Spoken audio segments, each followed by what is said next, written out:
Bienvenue dans les exigences durables expliquées aux TPME. Ce podcast s'adresse aux dirigeants de très petites et moyennes entreprises qui voient arriver parfois du jour au lendemain des demandes liées à la RSE, au ESG ou à la durabilité de leurs clients, de leurs donneurs d'ordre ou de leurs partenaires. Des demandes souvent floues, rarement expliquées et avec une pression très réelle derrière. Répondre ou risquer de perdre un contrat. Ici, on remet de la clarté dans ces exigences dites durables, ce que vos clients attendent réellement, pourquoi ils vous le demandent et ce que cela implique concrètement pour une TPME. À chaque épisode, je vous aide à comprendre ce qui se passe autour de vous, à savoir quoi répondre de manière simple et crédible et à structurer l'essentiel sans alourdir votre entreprise pour rester fiable aux yeux de vos clients et protéger votre business.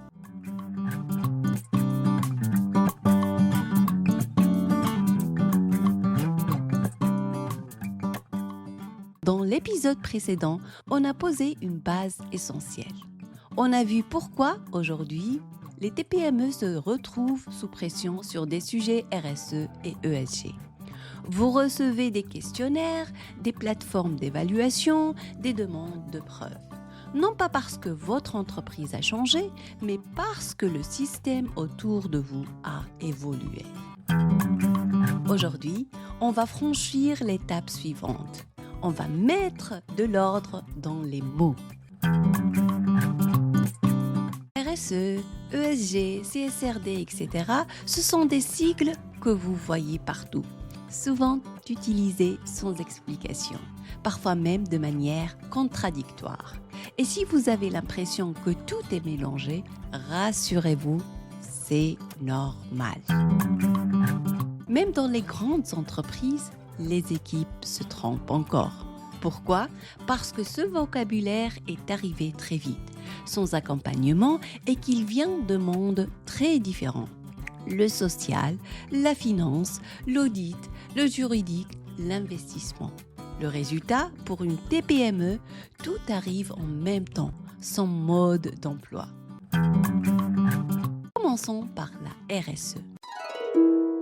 La RSE, la responsabilité sociétale des entreprises, est un cadre qui existe depuis longtemps, surtout en France et en Europe. C'est une logique interne. Elle pose une question simple. Comment votre entreprise gère-t-elle ses impacts sur l'environnement, sur les personnes, sur ses partenaires, sur son territoire ? Dans une TPME, la RSE n'a rien de théorique.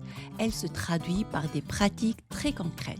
Par exemple, la façon dont vous gérez vos équipes, la sécurité, les déchets, les relations fournisseurs, certaines règles éthiques, etc. Souvent, ces pratiques existent déjà. Elles ne sont pas toujours écrites ni formalisées, mais elles font partie de votre fonctionnement quotidien. La RSE, c'est donc ce que vous faites à l'intérieur de votre entreprise. C'est introspectif. C'est votre réalité. L'ESG, en revanche, est d'une nature complètement différente. L'ESG n'est pas né dans les entreprises, mais dans la finance. C'est un langage utilisé par les banques, les investisseurs et aujourd'hui par les grands donneurs d'ordre pour évaluer le niveau de risque d'une entreprise. Quand vos clients vous demandent de remplir une grille fournisseur, un questionnaire ou de passer par une plateforme comme EcoVadis, ils ne vous demandent pas d'être responsable. Ils vous évaluent, ils cherchent à mesurer si vous représentez un risque social, environnemental ou de gouvernance. Là où la RSE parle de vos pratiques internes, l'ESG parle du regard extérieur porté sur ces pratiques. Et c'est exactement ce que vous vivez lorsque vous devez fournir des preuves, des documents, des réponses structurées. La CSRD, elle, joue encore un autre rôle. La CSRD, ça veut dire Corporate Sustainability Reporting Directive. En français, c'est une règle européenne. Cette règle oblige certaines entreprises à publier un reporting extra-financier. Extra-financier, ça veut dire simplement tout ce qui ne concerne pas les chiffres financiers classiques. On ne parle plus seulement de chiffre d'affaires ou de bénéfices, mais on parle aussi d'environnement, de social et manière dont l'entreprise est organisée et pilotée. Ce reporting concerne surtout les grands groupes et certains ETI et les entreprises cotées. ETI, c'est-à-dire entreprises de taille intermédiaire. Ce sont des entreprises plus grandes que les PME, mais plus petites que les grands groupes. Une TPME classique aujourd'hui n'est pas obligée de produire un reporting CSRD, mais vos clients, eux, y sont soumis. Et pour remplir leur reporting, ils doivent collecter des données sur l'ensemble de leur chaîne de valeur. La chaîne de valeur, c'est-à-dire auprès de leurs fournisseurs, de leurs sous-traitants, de leurs prestataires. Et c'est là que vous entrez dans l'équation. C'est pour cette raison que vous recevez plus de questions, plus d'exigences, plus de demandes de suivi.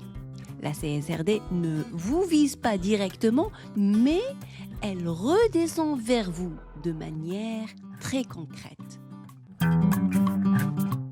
Si on résume simplement, la RSE concerne ce que vous faites dans votre entreprise.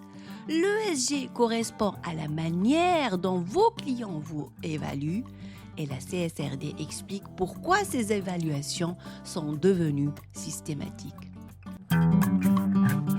Sur le terrain, ces distinctions ne sont jamais aussi claires. Prenons quelques situations très concrètes.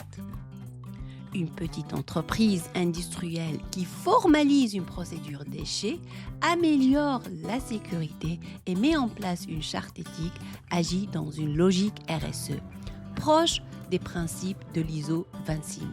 C'est interne, humain, organisationnel. Une entreprise de nettoyage qui reçoit un questionnaire pour prouver qu'elle respecte le droit du travail ou qu'elle a une politique anticorruption vit une évaluation ESG. Son client cherche à s'assurer qu'il ne prend pas de risques en travaillant avec elle.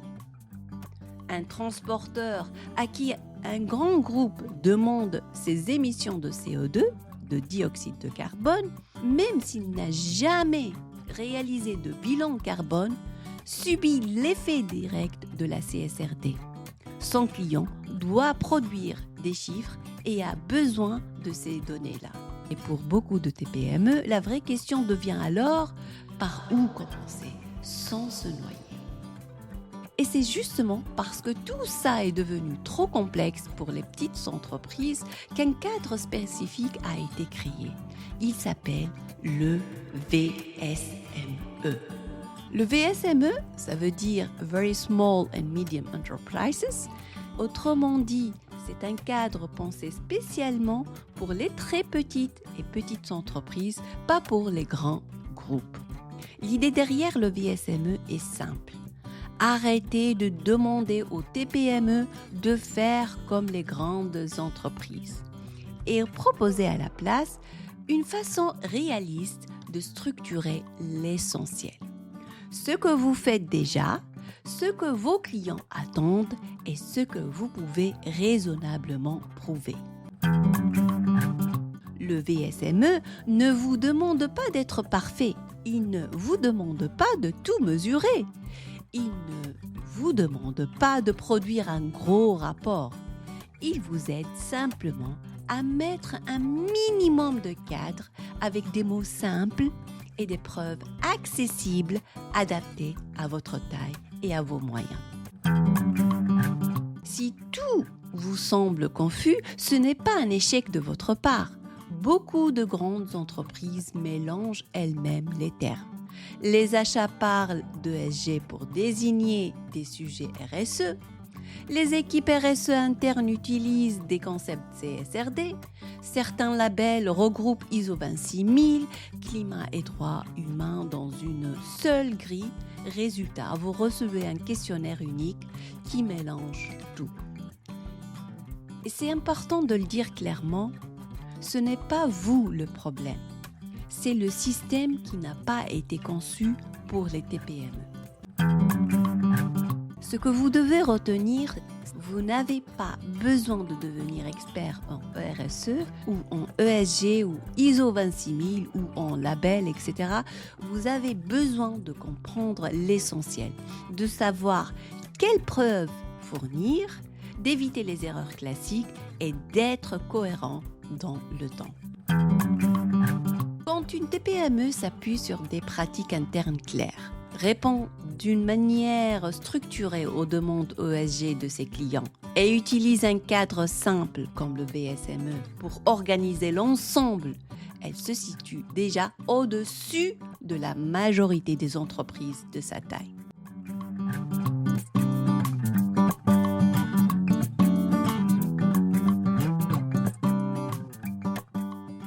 Dans les prochains épisodes, on ira encore plus loin. On verra pourquoi vos clients vous demandent concrètement du ESG et comment y répondre de manière simple, professionnelle et sans stress. Si votre entreprise reçoit ce type de demande et que vous ne savez pas comment vous y prendre, vous pouvez me contacter sur LinkedIn sous Souheh Belhaj Massoud ou via mon site web ecofluentsolutions.com. Même un simple message suffit pour échanger. Votre situation est loin d'être unique et il existe toujours une manière simple et réaliste d'avancer. Je suis Souheh. Merci d'avoir écouté cet épisode de Les exigences durables expliquées aux TPME et à très bientôt pour la suite. Au revoir.